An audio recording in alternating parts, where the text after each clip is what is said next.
সংসার এমন একটা জিনিস, সুখ হলে তো হলো, না হলে তো কপালে দুঃখের শেষ নেই। একটা মেয়ের সংসার সুখে না হলে, সুখ বলতে যে শুধু বড়লোক হতে হবে সেটা কিন্তু নয়। দুমুঠো ভাত খেয়েও যদি সংসারে শান্তি থাকে সেটাই হচ্ছে সুখ। শুধু টাকা পয়সা মার্কেট করলেই সুখে থাকা যায় না। সুখ এমন একটা জিনিস, সেটা টাকা দিয়ে কখনো কেনা যায় না। আপনার যত টাকা থাকুক, সুখ কিন্তু টাকা দিয়ে কিনতে পারবে না। সুখ থাকতে হবে স্বামী স্ত্রীর মাঝে, সুখ থাকতে হবে বাচ্চার সাথে, সুখ থাকতে হবে পরিবারের মানুষের সঙ্গে। আপনার স্বামীর সাথে যদি আপনার সম্পর্ক ভালো থাকে, তাহলে কিন্তু আপনার জীবনটা সুখের হবে, সৌন্দর্যে ভরপুর হয়ে উঠবে। যখনই একটা মেয়ের স্বামী খারাপ হবে, তার জীবনে কিন্তু কখনোই সুখ আসবে না। তার যতই টাকা পয়সা থাক, তার শ্বশুর শাশুড়ি, তার শ্বশুর বাড়ির 14 গোষ্ঠী যতই ভালো হোক না কেন, কখনো তার জীবনে কিন্তু সুখ আসবে না। শুধু একটা মেয়ে একটা সংসারে আসে, একটা অপরিচিত সংসারে আসে কিসের জন্য? তার স্বামীর হাত ধরেই তো আসে।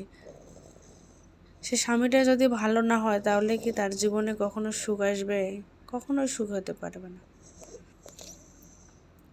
হাই এভরিওয়ান, আসসালামু আলাইকুম। সবাই কেমন আছেন? আশা করি সবাই খুব ভালো আছেন। এতক্ষণ তো বক করলাম, এখন দরকারি কথায় আসি। আমি আজকে মনে করেন যুদ্ধ অভিযান চালিয়ে দিয়েছি আমার সংসারে। মানে যত আবর্জনা অপরিষ্কার আছে সব আজকে দূর করে নিজে আজ একটু সংসারটাকে ঘরগুলোকে একটু বাঁচাবো আর কি। একটু শ্বাস প্রশ্বাস নেওয়ার জন্য একটু ব্যবস্থা করে দিচ্ছি।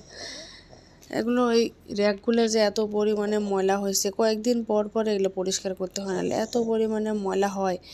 এই যে রুমের উপরে যে ঝুলগুলো হয়, ঝুলগুলো অনেক হয়, তাই এখন এগুলো ঝুল টুলগুলো ঝেড়ে নিয়ে আজকে রুম ভালো করে পরিষ্কার করব। প্রতিদিন তো এইভাবে পরিষ্কার করা হয় না, আমি যেদিন সময় পাই সপ্তাহে বা 10 দিন 15 দিন পর পরে আর কি এভাবে পরিষ্কার করা হয়। এখন বিছানাটা একটু পরিষ্কার করে নিচ্ছি, কারণ একটা করে রুম পরিষ্কার করবো আর ওই রুমে বাচ্চাদেরকে পাসিং করব, বুঝছেন? না হলে আমার তো হবে না। এই রুম পরিষ্কার করে বাচ্চাদেরকে আবার এই রুমে দিয়ে পাঠাবো, এইগুলো রুম আবার আমি পরিষ্কার করব। এখন এই রুমের বেহাল অবস্থা দেখছেন, আমার বাচ্চার একেবারে বই খাতা দিয়ে ভরপুর হয়ে গেছে। এখন এগুলো পরিষ্কার করতে হবে।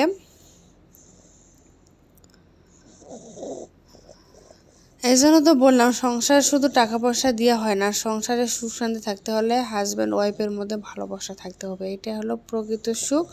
আপনি দুবেলা না খেয়ে থাকতে পারবেন, তাতে কিন্তু আপনি মরবেন না। কিন্তু আপনি অভাবে কেউ মরে না, কিন্তু মরে হলো দুঃখ কষ্টেই। এই র্যাকগুলো দেখেন কি পরিমাণে যে অপরিষ্কার হয়েছে। এখন এগুলো ঘষে মাঝে ছাদে নিয়ে যে এক পরিষ্কার পরিচ্ছন্ন করতে হবে, এমন এক অবস্থা হয়েছে। এগুলো রান্নাঘর এমনি তেল ছিটে হয়, 1 মাস পর পর পরিষ্কার না করলে এগুলো দেখার মতো থাকে না। তো এগুলো এখন পরিষ্কার করে নিচ্ছি।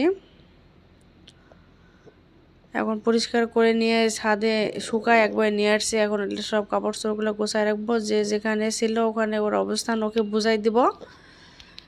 আজকের ভিডিওটি যদি ভালো লাগে অবশ্যই একটা লাইক কমেন্ট শেয়ার করবেন, প্লিজ একটা লাইক কমেন্ট শেয়ার করবেন।